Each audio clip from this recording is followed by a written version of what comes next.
Game 3 in the books. How can Tyrese Haliburton be better in Game 4? And how can the Pacers solve this zone, their rebounding struggles? Lots of stuff that's been plaguing them all series. Will Furr is going to join us today to talk about that, some rotational shifts to look at, and more on today's Locked On Pacers podcast.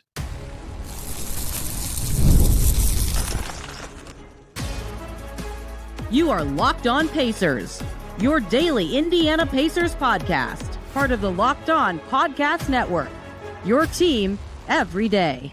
What up, y'all? Happy Sunday. Game 4 coming up, and welcome into another edition of the Locked On Pacers podcast, where we, of course, talk about the Indiana Pacers. As always, my name's Tony East. I cover the team for Forbes, and today, the great Will Furr is going to join us to wrap up Game 3. We got to talk to Tyrese Haliburton, Rick Carlisle, and Myles Turner on Saturday. Got more insight about the game and adjustments the Pacers can make.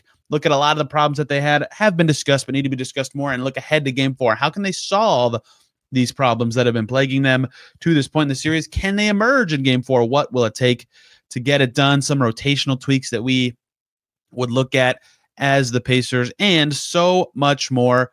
Let's just get right to it with Will Furr. It's not a must-win game for anyone by default, but it is a very important game for both the Cavs and the Pacers. Game 4 coming in hot. Game 3 was not very good for the Pacers, and I talked about it myself. I talked about it with Danny Cunningham, and now the great Will Furr is here to help me figure out what went wrong and how the Pacers can be much better. Will, that was one of the uglier playoff games of the Tyrese Haliburton Pacers era. I do say so. Do you agree?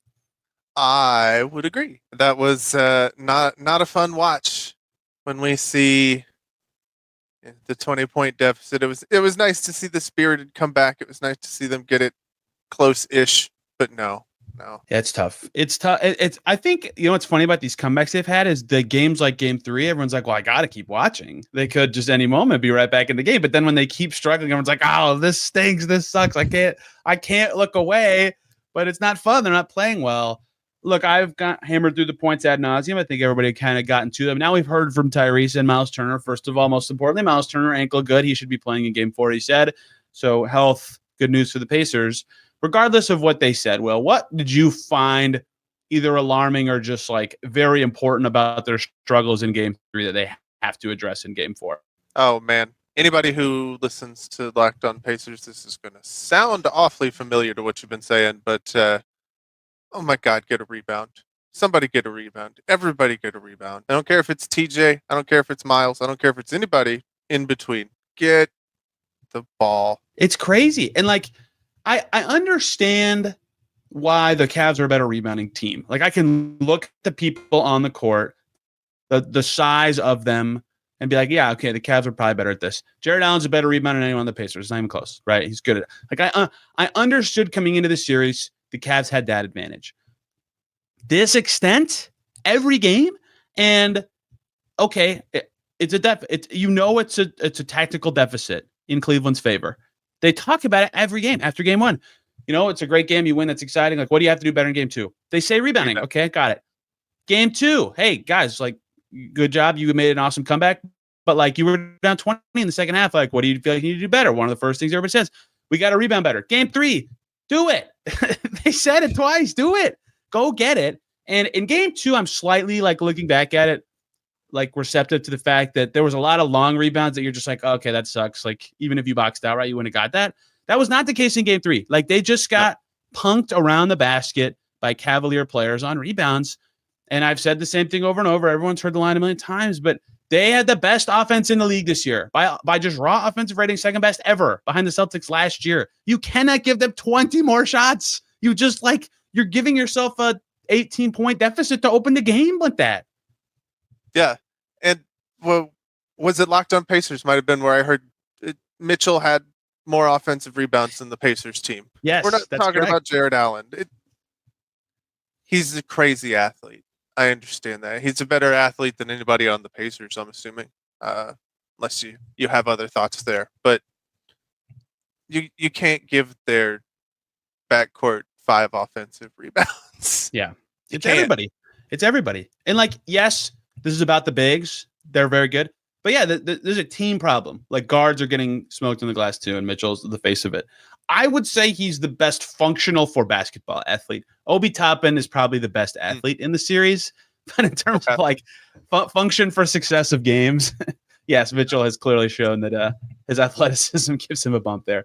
It's so boring. Like, this is the Pat Riley reboundism, right? Like, a lot of times a rebounding difference in a game is just a missed shot difference. That's why I don't talk about it as much as almost anybody else. But it is very clear that is not the case in these games where the Pacers are shooting a better percentage and it's not even close.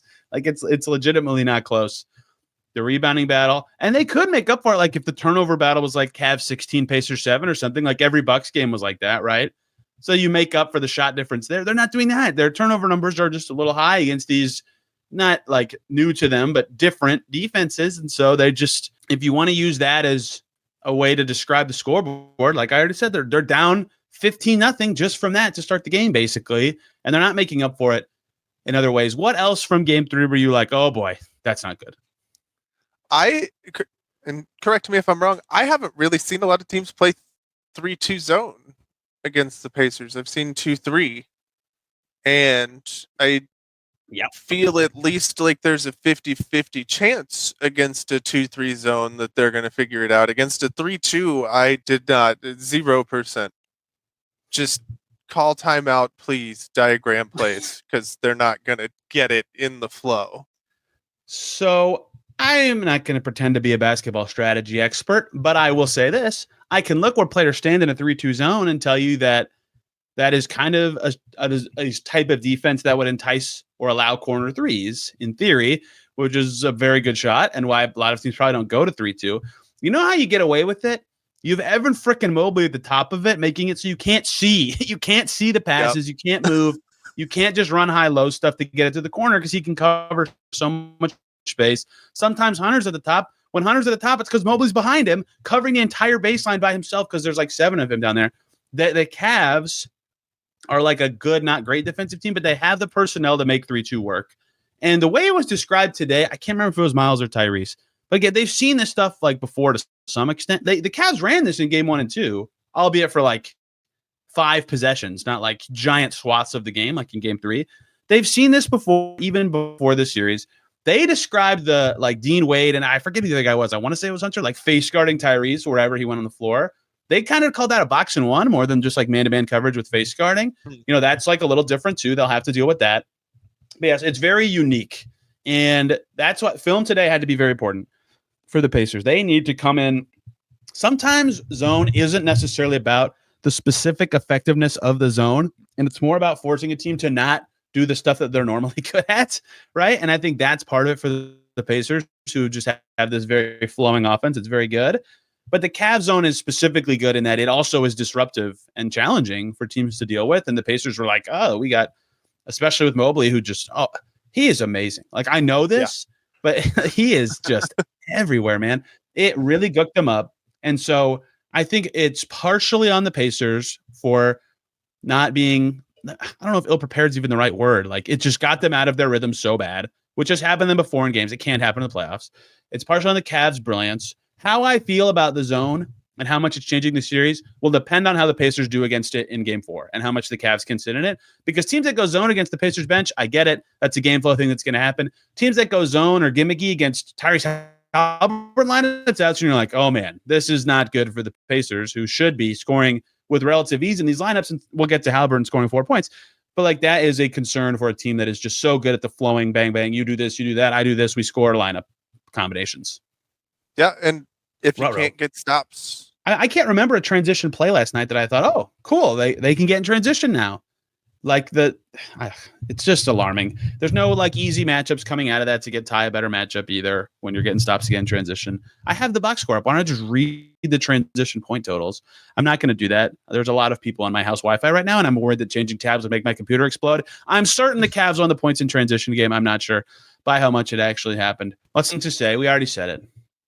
And I'm not saying it's easy to say because it's not true. It is true. 4 points is unacceptable, right? That just can't happen at all. And he combined it with a low assist game. The Cavs, like, he is probably the best player in the league that you can tactically like take out of it in theory. Some people have wanted to rush to like, this is a wrist thing, maybe, but like his wrist was hurt in the end of game 2 and he was amazing. in the final quarter of that game. Like, some people want to attribute this to the Cavs' defensive styles. Like, maybe that's true. They were certainly unique and different in a playoff setting, but they said it today. They've seen this stuff before. Some of it is on Tyrese Haliburton at some point. The more I watch some of these possessions, the more I almost feel like it's both him and a team thing. The way you get him at, like, if someone, first of all, if they're willing to defend you 4-on-4, you should be able to score 4-on-4. The NBA court is huge, right? Yeah. They did not punish that specific aspect of what they were given enough. But the other part of it's like, go set a screen to get Haliburton the ball. See what they're going to do with this face guarding defense, even if he just has it. Like, Myles said that today. He's like, we got to set some better screens, get him going and get him open. And like, that sounds so simple. And I get the temptation to be like, sweet, 4-on-4, tons of space. Let's go. We got really good players. We have a good offense. And like, they've had good success with those guys doing that before, even in the series. Like in game 2, Nembhard had 13 assists. Like they were rolling in certain ways. That was not happening. Go set a screen. So it's more on Ty. I'm not pinning it away from him. I don't want to do that. He's got to find a way to wiggle free. The Pacers put 2 on Donovan Mitchell. He scores 43 points. Like, clearly it is possible for players to break through this. But there's a lot more team to it than I initially kind of let on, even though it's on both. And that is like, we could talk about all these little things. Rebounding, zone defenses, possession battle in general, these slow starts. These are all obviously big problems for the Pacers to solve. But if Ty scores 4 points, they'll lose again in game 4. They just will. So that is like top of list, figure this out in their next game, however, whatever form that takes. I didn't list that because I'm not worried about it. He's going to come out and get his. Ooh. Why? What do you think they'll do, or what do you think he will do better to get through it? I think he's going to get his shots, and we'll see if he can get past Mobley. We'll see if he can work around the 3-2, but I don't think he's going to have a 2 for 8. I think he's going to come out and get shots up. The reason that I think it like the goofy part of it to me was he took 1 3, right? Like, that is, even on his nights where he's like relatively well covered and people are like, oh, what was he doing? He couldn't get to that thing. Like, he'll take 3 or 4 step back threes, or like they'll come to him in the flow of the offense and he'll like pump fake a drive and take a 3 or something. Like, to get 1 up, maybe it's a mentality thing, but I think that shows the Cavs' attention to him, because he took 7 twos. Evan Mobley's on the floor. 2-pointers are scary and hard. Like, I get it. He's disrupting everything. I don't think people realize how good Evan Mobley is in this series. Like, he was good in game 1. They just made a billion threes. They have got to. That is the. I think you're right.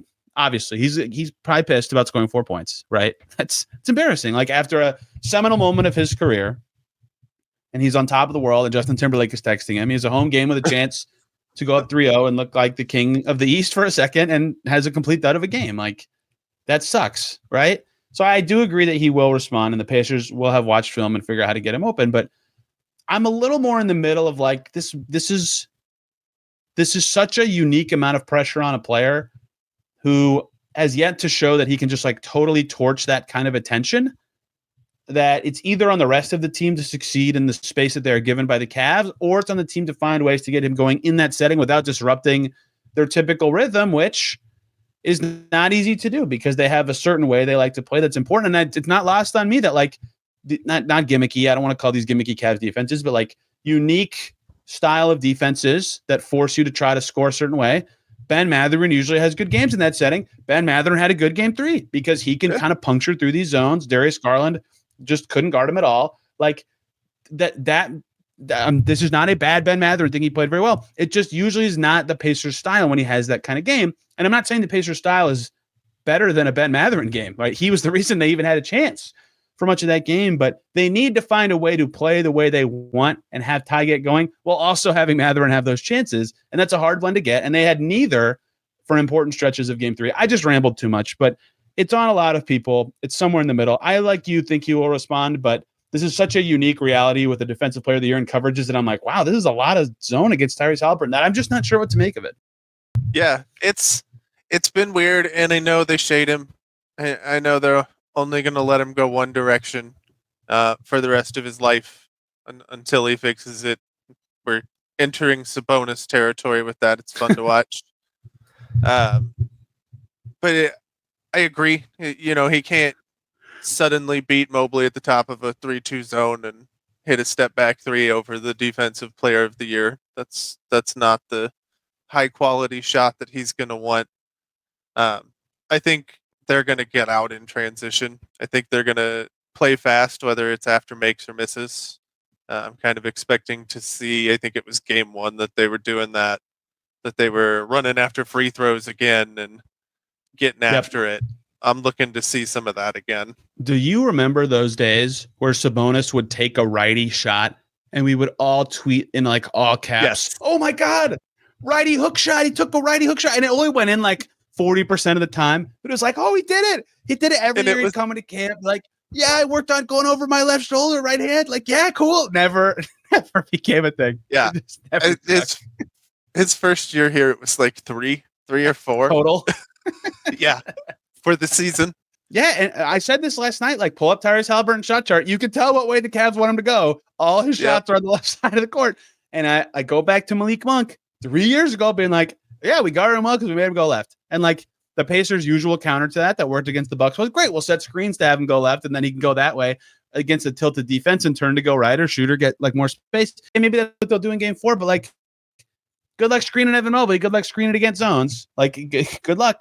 Maybe the key to it's Myles Turner passing out in the middle of the floor. Maybe the key is Siakam just being way better so they can't just go zone. Maybe they just make a bunch of threes and win again, but they need solutions to this. I don't know. Ty seemed good. I hadn't thought about any of the parallel, but this does kind of feel like the Sabonis Celtics series where not million-year-old Al Horford just kind of punked him the whole series, rendered him useless, and Sabonis didn't get a right hand after that, but he got counters to make it so he could still go left. And that was the series that I watched that I was like, oh my God, this dude really, really will not take an open right-handed layup. And, you know, they're shading him like a baseball shift that is now illegal, I hear. And maybe this is just that series that does it, that makes that click, like, oh, I gotta do something about that. I remember watching Al Horford warm up in that series, and he would tell Celtics assistant coaches to defend him a certain way while he was working on his elbow jumper, and then a different way, and then a different way to like practice his release or like timing on it. And I was like, if that dude's that locked into the details of an elbow jumper, like that dude's going to know Sabonis' tendencies like the back of his hand. And sure enough, he was awesome. And like the Pacers had no shot creators. I don't want to relitigate the 2019 playoffs. They had no Vic, they had no chance. But yeah, so Sabonis being forced to be 1A guy when he was like 23 or something, and now his extremely detailed opponent was challenging. And now the Cavs, a good details team, defensive player of the year. Evan Mobley's not guarding Ty, but yeah, that's part of it too. Like, it's just a lot. And the face guarding is so just odd to me. I don't know what the perfect plan is to break that down, but they need to figure it out. Everybody, a quick break to talk about Amazon Fire TV. Did you know your Fire TV is also on Xbox? Turn any TV into your gaming and entertainment hub with Fire TV Stick 4K devices. No console required. Just grab your paired controller, subscribe, or sign in to Xbox Game Pass Ultimate with EA Play included, and you're ready to play. Dive into hundreds of premium titles from EA Sports College Football 25 to Call of Duty Black Ops 6 and Avowed as easily as you stream your favorite shows. It's gaming made simple, and it's all on your Fire TV. It's the latest technology with their Wi-Fi and low latency modes. It delivers smoother and more responsive gameplay, endless entertainment with streaming services and 4K on there. It's affordable and portable gaming. Head to Amazon.com/FireTV Lockdown to get started. Amazon Game Pass Ultimate subscription and compatible controller required. Available on select devices, including Fire TV Stick 4K 2nd Gen, Fire TV Stick 4K Max 1st and 2nd Gen, and Fire TV Cube 3rd Gen. Okay, Game 4 is coming up. I think we've hit a lot of the high notes. The thing that like got erased by a good fourth quarter, but was a problem is a stretch too. Pascal Siakam has not had even close to the series I expected. Many famously know that I stupidly predicted a star player would be an X factor, and like he had a good game 1, but has been quieter. The Cavs haven't switched as much. That's what made him good against them in the regular season. So he's going against tougher matchups. But like a big part of the Pacers' success has been Jared Allen against guards instead of Siakam against smalls. That's fine. Like, I'm okay with that part of the switch being different and me being wrong there, but he's got to be better in some way. Like if it's him finding some junkier shots, if it's them getting in transitions, we can get those early post heals like you've been referencing with transition. Maybe it's just him making more shots because he was good in the fourth quarter. Clearly, he can find some space. That fourth quarter was awesome. He got up to 18 points. It looked like he had a normal game by the end of the game, even though he didn't. They've got to find a way to have him be more effective because this series he just hasn't been in the tier of player they've needed him to be consistently enough, I think. And that is a big part of game 4 that if he becomes a safety valve, it doesn't matter if Ty slowed down. They have another star player who can do stuff. Well, you got to ask a scary question with him. Like, is he just tired? Didn't he played with top 5 minutes in the NBA this year? He did play a lot. Yeah, total minutes, you mean, because he played so many games? Yeah. Yeah, and he played in every game for the Pacers the first year, plus the playoffs. And then this year it's every game minus 1, 2. No, the last 2 he didn't play. So 3. The Minnesota game and those last 2. And now every playoff game a lot. I mean, maybe. I mean, people were saying like, and he had the elbow thing, right? But people were saying like he looked tired in March-ish. I don't know if you were either saw that discourse or among that chorus, but the week off helped. That group. Yeah. And then it's like not the same, like it's a wear down of a season, but like same kind of deal as last year where he starts the playoffs fantastic. And then is like teams like, oh crap, we really got to go to Siakam. And then he's a little slower. Like, but he recovered eventually. He was good against the Knicks to close out that series. He did some stuff against the Celtics. He did a lot of good stuff against the Celtics. They just didn't have enough firepower that series. Like, I believe he can be better than this, even if there is, I believe you that there might be a fatigue element to it. But I also have seen him recover from what looked like a fatigued moment in the playoffs last year to the point that I'm like, okay, he's got to figure something out. And he deserves the benefit of the doubt that he will because he's done it before and he's been on amazing teams and he's an amazing player. And I'm not saying he's been bad, but he has not been in the tier of player in the series that I personally thought he would be. And I'm not saying my own expectations define the series, but I don't think anyone has thought that he's been good enough to like swing games in their favor in a way that people thought. You can't win if Pascal Siakam is Aaron Nesmith. Like, it's just not going to happen. Yeah. What if Nesmith is Siakam though? He's been amazing. Oh, then you're maybe in okay shape. But my love of Nesmith is deep and has gone back. He is a very Will Furr player. That is true. Yes. Yeah. Yeah, that bowling ball. That's my dude. But you don't like Julius Randle, do you? Julius Randle is like the perfect bowling ball player to me. He is a bowling ball. He's also a black hole. Not anymore. Not anymore. Yeah. Okay. I'll check. Previously, yes. Chris Finch has got that guy balling. We keep getting off topic because that's what we do.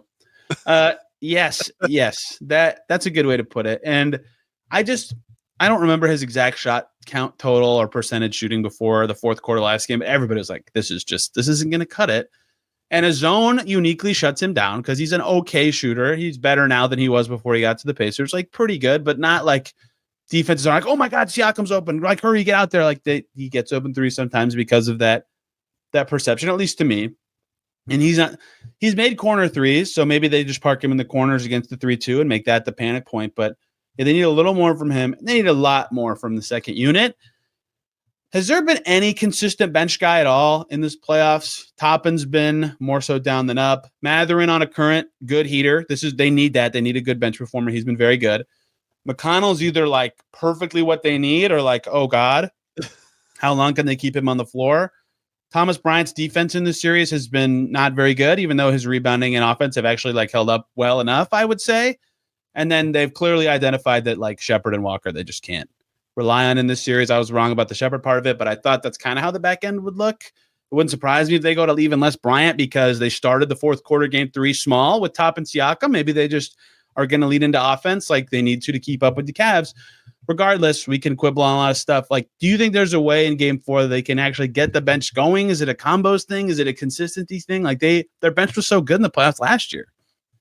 When we were just kind of BSing earlier and you said it was, you're thinking maybe 8. I thought that 8 included Walker. He's been okay in this series. Not good, but okay. Like better than 2 other guys. Yeah. That is part of my theory for the bench. I want some big bully bench units that have a something like a Nesmith, Walker, Siakam. I know they run him with the bench a ton. and top in 2 through 5. They did that once in the Bucks series, and to close the regular season when Walker was balling for a second there, they very frequently let Walker Siakam top it enough that I was like, oh, is this a playoff prep thing? And then it's been like there a little bit, but not as much as I thought maybe in the playoffs. Continue. I think that with Neesmith, and you tell him to gang rebound. You've got huge guys, obviously Mobley, Allen, bigger, but you're big across the board. And I think that's a way to make up for the fact that you're only playing one center, essentially. Yeah, it's tricky. I thought they would need Bryant because of the Cavs size. And I thought Shepherd would be guy number 10 because he's their third best perimeter defender on a Mitchell Garland duo.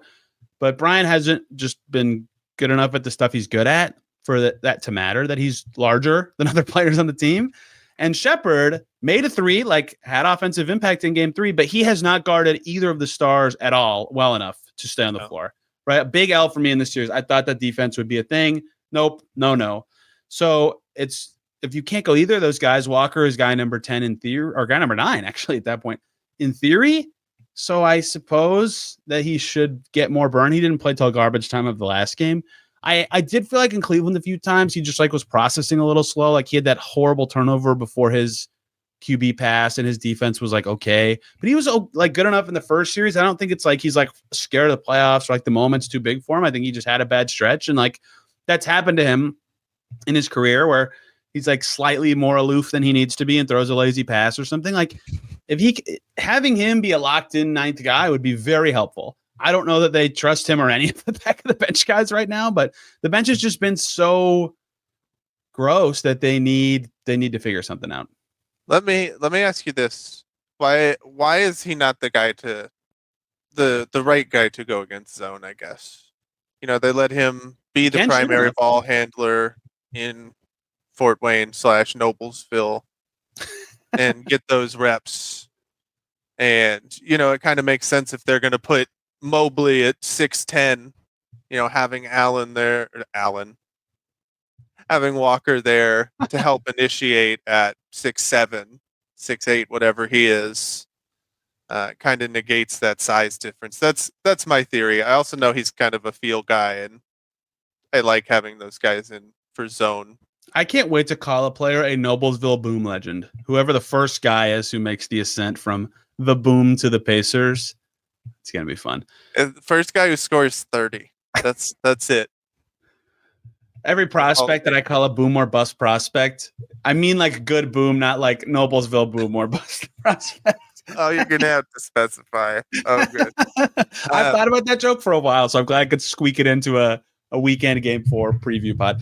Yeah, I have one very short key for Game 4 that you would have missed because it was on the national broadcast. Ooh, okay. Okay, they gave this key, and that was to expect that we'll see James Johnson in the rotation. Where did that come from? That was...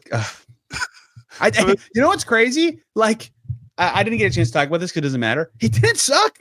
He kind of looked a little spry. He tried to dunk. He was moving on defense. He had these giant baggy shorts, and he was I was like, whoa. Yeah. The guy's moving. Let's go. The offensive foul the moment he checked in was just...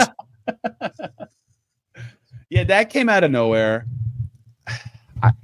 Talking to James Johnson is one of the delights of my life, and I'm glad he got to play another playoff game. I think his kids were at the game, so I'm glad I got to see their dad play meaningful hoops. But yeah, to finish up with Jarris, he's had some moments where he snakes a pick and roll. He's got a defender on his hip. I'm good, okay. He takes the floater a lot more than he makes the pass out of that right now. So it's okay, that part of his offense is there. His shot goes in. It just takes so long to get off that I don't know what the zone buster for him is against the 3-2. He shot it okay, but do you think of the corner? When you think of Jarris Walker threes, can you remember a corner 3? He doesn't shoot that one as much as he takes the wing threes. I'm not saying he can't do it. It's just not what I think. Kind of like Turner. I always picture above the break. Yeah, me too. Turner's made more corner 3s of late, but I agree, more above the break for him too. These are not reasons I'm not thinking Jarris is playing. I'm just thinking about his game versus a 3-2 on the fly. But none of the options are good. If they're determined to play 9 or 10 or just see what's working against specific things, yeah, I do think they need to turn back to Jarris with real time. Not real 15 minutes, real 6 to 10, but actual rotation consequence in game 4. Yeah. Something has to change. They got to figure out a way to rebound. My hope is they'll get bigger. I've heard a lot of this from people just like around recently that they think the winner of game 4 will win the series. Do you feel that way? If Pacers win game 4, I feel that way. If the I get Pacers what go up I don't know if 3-1, I feel think that way. they've got it. I don't know if I feel that way myself, but I get what people are saying. If you're up 3-1 as the Pacers, you feel great. You've already won on the road twice. You have another home game. If you're the Cavs, you go, look, when we have all our guys, we've won twice on the road. It's 2-2. We got home court advantage back. We feel great. It's a huge game. The way this series has flowed with injuries and like adjustments has made every game just feel so huge. Yeah, every game is different. Different. I have zero faith that Garland is going to play all series. I will not count the Pacers out or call Cleveland healthy at any point. Toes, man, it's a toe. Can I tell you the best thing Darius Garland did in game 3? Yeah. Not be Ty Jerome. Like, Ty Jerome has been terrible. So bad. Which is wild because I thought he was going to be awesome. He killed the Pacers in that April game. He has been so bad on both ends. And so Darius Garland just being like existing on the court is huge improvement for the Cavs there because he had 4 fouls in like 2 seconds and couldn't guard Ben Mathurin for a lick in game 3. Got smoked over and over again, right? And they still kept him out there, and it was still better than what they had going before. So even if his toe is bothering him, I still think he'll play because they just need that. Ty Jerome is the perfect template for a Pacers killer too. Weird. I know. And here's the thing. Just because that game in late April happened where he killed Pacers starters, I'm like, any minute now. Like, he could just go crazy. Oh, crap. There he goes. So it hasn't happened yet. I might be getting ahead of myself. But that was Darius Garland's biggest thing in the last game. I agree with you that his health status and how he looks going forward will be fascinating. And significant now that there was 2 days off between game 2 and 3. It's an every other day series until game 7 now. So for the recovering Cavs players, which also now applies to wrist. That also now I was going to say applies to Tyrese Haliburton and Myles Turner. The every other day nature of this is a factor. Game 4 will be very revealing. I've seen the Pacers come back from down 3-2 as the road team very last season in this exact round. I've seen them win 2 road games in Cleveland. I've seen them win road games at Madison Square Garden in Milwaukee. I do not think that the winner of game 4 is just like the guaranteed favorite to win the series. Yeah. I do understand why everybody's going to call it extremely significant. We babbled for way longer than I told you we would, Will Furr. Thank you very much for your time on this Saturday. Where can people find you, including in the arena for game 4, for your thoughts on the Pacers? You can find me at Will_Furr NBA on Twitter, or I'll be sitting in those nice comfy chairs tomorrow. Let's go. Thanks, Tony. It's always a pleasure, man. I hope they give you and everybody a show. They're guaranteed another home game after that, regardless of the results. If that is game 6, if that is in the next round, we will see. Thank you all so much for listening on this Saturday. You can find me and this podcast on Twitter, and I'm on Blue Sky as well. You can see Tyrese Haliburton's thoughts there. I posted some videos. Thank you all so much for listening. See you after game 4.